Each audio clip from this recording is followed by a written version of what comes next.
Hi, I'm Jasmine Burton, and welcome to The Ask, where we turn questions into action. Today, we're going to be focusing all on policy. We hear so much from politicians and nonprofits about how we influence policy, how we change policy, and today we have two experts coming to speak with us. Today, we have Michael McAfee and Ashleigh Gardere, President and Vice President of PolicyLink, a national organization designed to influence policy and help people prosper.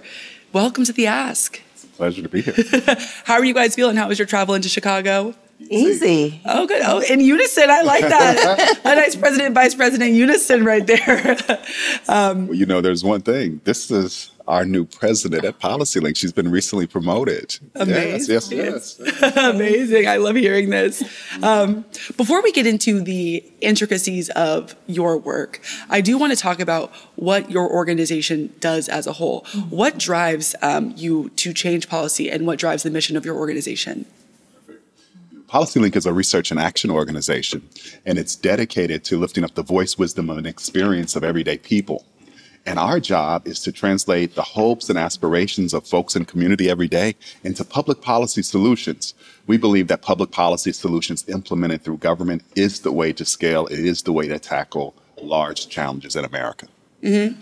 And how do we do that? How do you kind of think about policy in advancing the future, and what role does PolicyLink play? Yeah, we really believe that there are two structures that we've got to keep our eyes on. Mm-hmm. One is our democracy, the other our economy.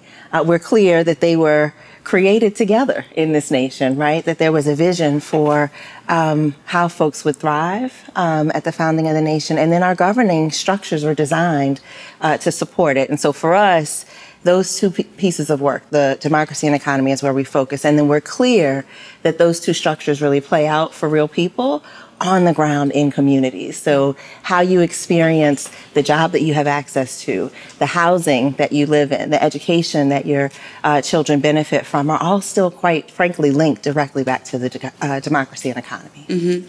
And as an organization, you guys are also extremely big on equity.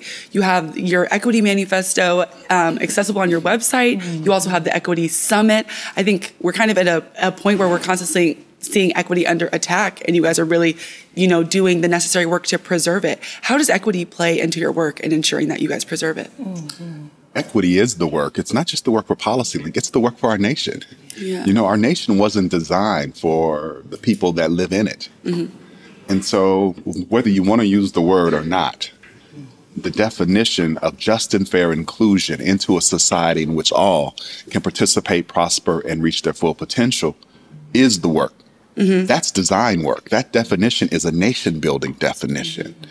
So for us, it is fundamental to realizing the promise of our democracy, mm-hmm. that it will work for everyone. Mm-hmm. And that's really the beauty of the word equity, right? Ensuring that it works for everyone. Mm-hmm. And I kind of mentioned it in the first question, but we have seen equity come under attack from the far right, so much so that it's caused trepidation from other people and organizations mm-hmm. using the word equity in their work in fear of, being a victim or subject of these attacks.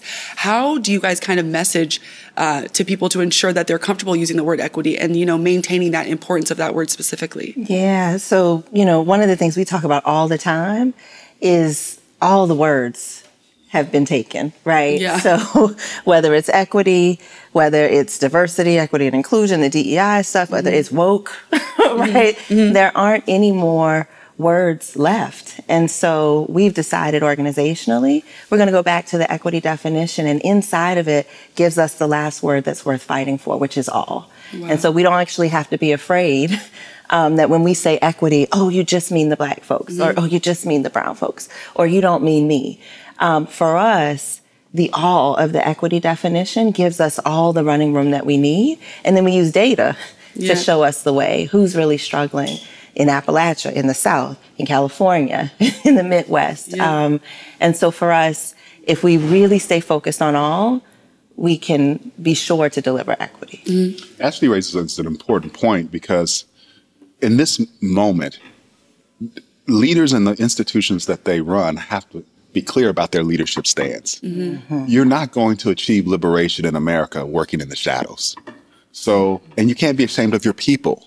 And so this is part of the problem. We think that if we come up with a magical word, people will want to do the work that we're describing. the reality is, and you see it in this election cycle, people want a very different America. And we shouldn't begrudge them for wanting a very different America. We should be as bold and courageous as they are to advance our own vision. That's what democracy is about. And when we stay ashamed, when we stay in the shadows, we're reinforcing that something is fundamentally wrong with what we're doing. Yeah. This is a moment to stop being ashamed and afraid. I just got chills. I just have to remember I have other questions to ask. I'm ready to go make a difference now, I feel like. To tie in kind of both of what you guys were saying, this is what people want. And to your point, the data shows that. The data shows that people want an equitable America. And, what advice do you have to people that, are wanting to get involved and that are potentially trepidatious about their involvement because of all of the backlash that we see? Well, no matter where you stand in this election cycle, one of the things that we've seen is that we've been forced to believe that there's just one option. It's either A or B. And if we don't remember anything else from 2024, I hope it is that there are always other options. And so at PolicyLink, we really are holding on to a vision of an alternate future where it doesn't mean either Michael wins or I win. But that this notion of collective flourishing, that we actually all can be thriving, is possible. So the very first thing I would say to your question is, for listeners, for the average person out there saying, well, what can I do first? The first thing you can do is believe. Believe that there's an alternative, that in this nation, we actually can be in service of our collective thriving, not just there's got to be a winner and a loser. And if you're one, then I'm the other. It's the first thing. The second thing I would say is that we have to do something that we've never saw ourselves as, which is to be founders of the nation yet to be born. We have to birth that nation. And as founders, what that means is that we've got to be clear about what time it is and what is the work for our generation. This charity work is not going to get us where we want to go. Charity work is needed, but that's momentary relief.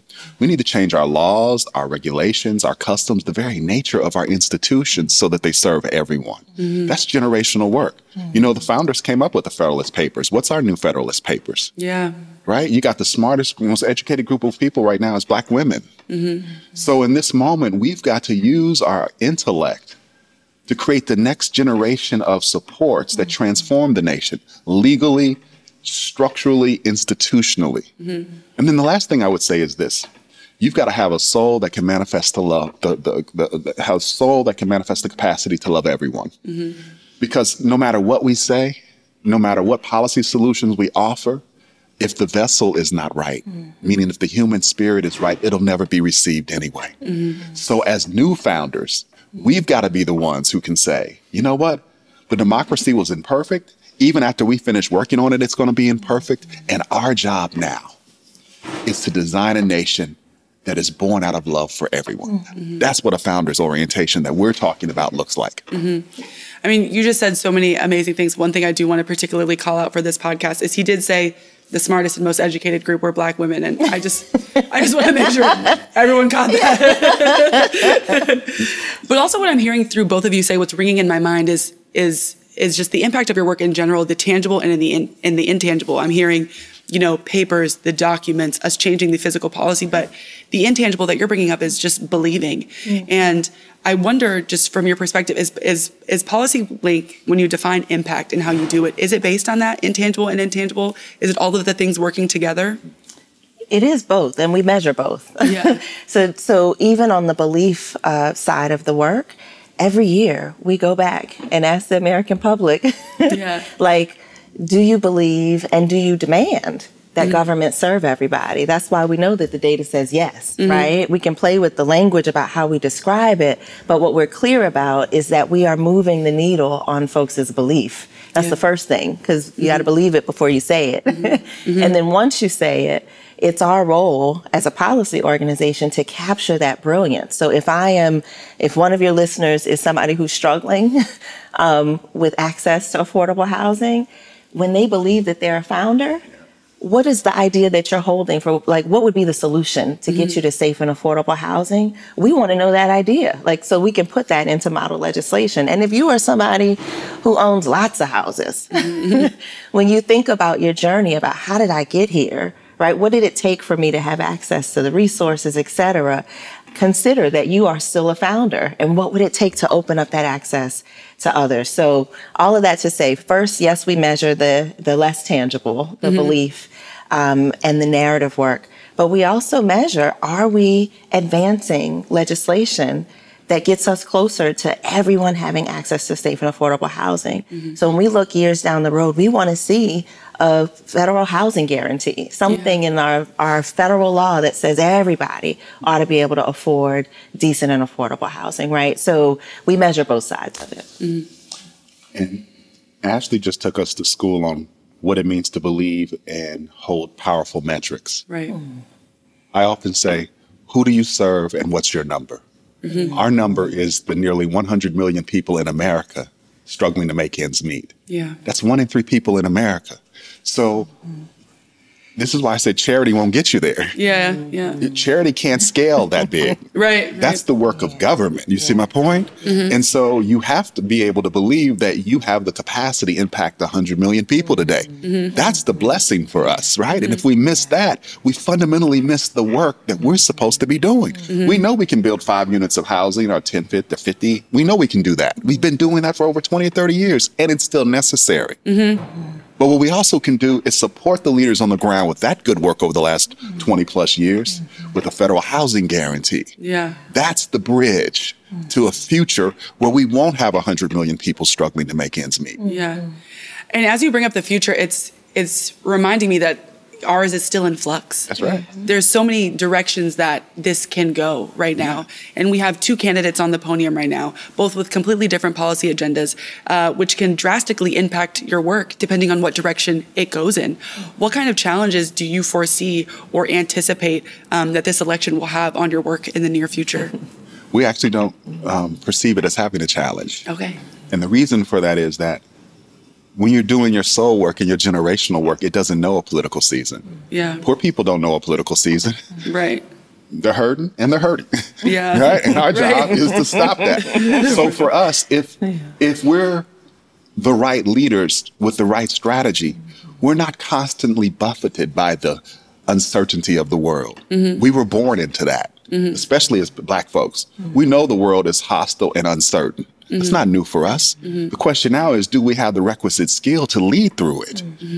That's that's a leadership competency for this moment. You don't have to worry about the election cycle. Yeah. Either way it plays out, we should be ready to go. And what we ultimately mean by that is, if the federal government is not in play, you always have state and local. There is always, this is an abundant nation, and there's always some place to work in this nation. So the day after the election, what are we going to be doing? We're going to be working on new values that advance our collective flourishing, governing standards that set an expectation that you've got to, if you hold a governing seat, then you are delivering for all, right? And governing power, that there are ways in which we think about how community, the regular folks who are listening to this podcast, how they relate to their government and the folks that make decisions on their behalf, that they actually have a role, they have voice and power to change what those rules are. So no matter what happens, new values, new design, new governing standards, and really building governing power to deliver for everyone. I love how much you guys are speaking power to everyday individuals that are considering whether or not they want to vote and whether or not they vote matters. Because sometimes it's tough to see yourself as an individual that can affect this large, broader world. But every vote does matter and every individual matters. And I hear that so much in what you guys are saying. And with so much at stake right now, while we're speaking about, everyday individuals that want to be engaged in the process, what should they have at the forefront of their minds as they're going to the polls, as they're being engaged? I'd say to imagine that there is this other beautiful future where everyone's thriving, and have that be the center of all the decisions, not just your voting decision, but after you leave the poll. Are you going to the city council meeting? Are you meeting with, right? Like that there's a way to be active and organized, right? Like, how are you relating to your family, to the folks in your community who are experiencing what you are experiencing? Activate them as founders too, so we can continue to be about this work of redesigning the nation so it works for everyone. And what I would say is, you you got to stop letting your eyes lie to you. Yeah. There is nowhere in the annals of history where hatred and racism and division has liberated a people. So while it may feel good for you to go and vote a particular way, it's not going to help your people. Yeah. It might make you feel good in that moment, but it'll be a foolish move. Yeah. Because there is nowhere in history where that behavior and that energy has not turned on itself and then collapsed. And we need to own that. And that's why the vision that Ashleigh is talking about and that PolicyLink is advancing is so important. It's easy to tear down. It's easy to burn down.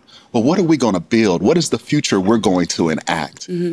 And that requires a citizenry who wants to make the choice to enact a different future, not just complain, not just whine, not act powerless. And sometimes there are valid reasons for us to feel those things. But you got to remember, when you go into that ballot box, doing the emotional thing that makes you feel good will probably be the thing, if you aren't really thinking with your eyes wide open and your heart and your head in alignment, will be the thing that destroys your family. I hear the severity in the words that you're speaking, because it really is that. I think for me personally, it has been so tough. You know, these past few years have not been bad, but before, being faced with hatred, bigotry, and all those things at the forefront, I personally love to live my life in oblivion and bliss. I put everything to the back of my mind and act like everything is fine. And, you know, the laundry can get done another day. That's how I live. That's how I live my life. But we were not able to do that anymore. I think it is what it is, and we need to vote, and we need to do a certain thing. We need to go and do our civic duty to not only make our own lives better, but the other people in our nation as well. That's right. So I love hearing what you guys are saying. And before I get to my last question, I want to ask you guys, is there anything that I missed, anything that PolicyLink has coming up, anything that you want to discuss, anything that you want listeners and viewers to hear while they have your captive attention? So I would say a couple things. One, Equity Summit 2024, Atlanta, August 26th to the 28th. It's happening. Be there. This is the place where we're starting this redesign work. And then relatedly, whether you're at the summit or not, you can trust that PolicyLink for these next 2 years is really going to be focused on practicing this new founder stance that we, not just for ourselves, but for the whole ecosystem. We actually want to really practice in these couple of years leading up to the 250th anniversary of this nation, what it looks like, the responsibility that comes with being a founder of this nation. And so whether folks come to the summit or not, we really are inviting folks to join this journey with us, to think about the scale of all. What would be the meaningful legislation that would get us to all and delivering for all? And so I think that's what I'd want to invite folks to do. I want to build off of that, because in what Ashleigh shared is a reminder and an invitation. The reminder is to remember you don't have to be afraid of the word equity, because at its root, it has always been about the all. And all you have to do is go back to the PolicyLink equity definition to see that. So we should be able to stand on solid ground and continue to advance this work. The second is an invitation to a revolution of our souls. You know, this is a joyful and a hopeful moment if you don't get consumed by what is happening externally. And the reality is, a lot of that is distraction. I've got work to do. Ashleigh's got work to do. Every last one of us has work to do to be the manifestation of love walking through this earth. And until we recognize that we all have work to do to be the manifestation of love for all, the work avoidance is complaining about what another party is doing, never realizing you probably don't actually see the humanity of everyone and is willing to work in service of their thriving. So when you don't think there is any work, all you have to do is begin to do that head work and that heart work to make sure that at the end of the day, you can see the humanity of everyone and you will love them in the ways that they need to be loved. That's the work that in the journey that we're on. That's why we say it is a reminder and an invitation. Right. You guys have completely expanded my horizons on what I believe PolicyLink to be and do. I think I've always thought of you guys as regards to an organization that is moving policy, pushing policy forward that helps everyone. But the amount of times I've heard both of you speak about love moving forward is heartwarming. And I think it's what this world and society needs. And so I appreciate you guys coming with heads and hearts open to speak with me today. And I think one of the things that makes this podcast unique specifically is that we always end with an ask. I think a lot of times when you watch the news, it's just you're bombarded with information about all the things going right or wrong with no clear direction on what to do after you hear it. And so I'd love to ask you both, and what is your ask for listeners and viewers that want to get involved or that want to maybe do something after they hear this episode? The thing that is most important to me in a pluralistic society is to have institutions that can translate the hopes and aspirations from the street into real solutions. That means, as leaders, we've got to build those institutions. You know, I often say, I can't think of 5 other organizations in America I can go work and do my soul work. Meaning, I don't have to fight whether we can help Black people or Asian people or poor white folks or whatever. That's tragedy. Yeah. Right? And so this is a moment where we've got to build institutions. And so what that might mean is, in some instances, we got to stop wanting to party so much, be caught up with the glitz and glamour of being on stages, and actually really understand that the unsexy work of creating the next generation of the Federalist Papers, of building an organization that is enduring, where people of all walks of life can come and do their best soul work, that is the work. And until we do that, we'll never have the delivery mechanism to deliver on all the things that Ashleigh was talking about. So to me, the ask is for us to really take seriously this notion of building the next generation of institutions in America that can deliver on the promise of what we're describing. Because without that, there's a big gap between our hopes and our aspirations and our vision and having the delivery apparatus to get there. I agree. I hear Michael saying, if you're in a leader seat, lead. And I would say, if you're not in a leader seat, don't fall for the okie doke. You know, I, as somebody who spent a lot of time working in local government, every decision feels like it's, you know, either this or that. Either, you know, are you going to build this affordable housing complex right here or right there? Or like, where are we going to put the 50 units? And we could just imagine, what if we weren't just talking about 50 units? Right. What if we were talking about 5 million, 50 million units, which would actually cover the need? And what would it take, right? So it's not just a policy decision. Who's asking the questions about the financing? How are we going to pay for it? Don't we need new structures? Is there a new way? What are the other questions we should be asking? And so I think we've gotten to a place where we often leave the policies to the elected experts. They are one set of experts. But I also, again, holding this founder stance, I want folks to consider, like, what are the questions that I know I've always had? Like, well, is 50 units enough? And be bold enough to ask it out loud and to demand that your representatives actually deliver better solutions than what's on the table because somebody showed up with a asking for a permit for 50 units. Thank you both so much for coming. I know that you guys have extremely busy Chicago schedules. Thank you for coming and taking the time to speak with us. I think our listeners and viewers are going to benefit greatly from hearing this. So thank you again. Thank you. Thank you. Tune into our next episode.